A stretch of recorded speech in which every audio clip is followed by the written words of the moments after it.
کبھی نہیں ہوتا اللہ کوئی چیز تم سے لے اور اس کے بدلے تمہیں بہتر چیز سے نہ نوازے، اور یہ بھی ہو سکتا ہے جو اس نے تم سے لے لیا ہے اسے ہی تمہارے حق میں بہتر بنا کر تمہیں واپس دے دے۔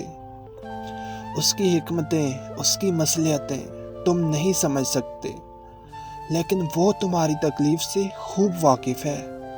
وہ بس آزماتا ہے کہ میرا بندہ میری محبت کے لیے کس حد تک چاہتا ہے۔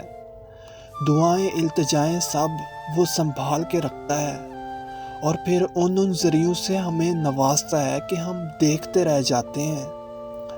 جب وہ دو جہانوں کا خالق ہو کر ہمارے یقین کی لاج رکھتا ہے تو کیا ہم اس کی محبت کی لاج نہیں رکھ سکتے؟ اس کی رضا میں اپنا دل مطمئن نہیں کر سکتے؟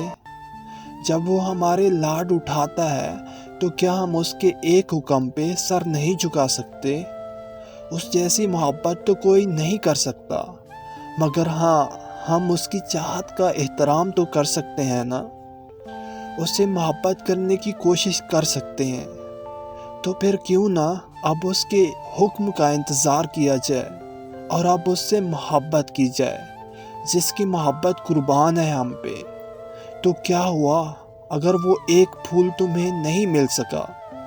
ہو سکتا ہے سارا کا سارا باغ تیرا مقدر ہو، اور میرے رب کو دل خوب مطمئن کرنے آتے ہیں۔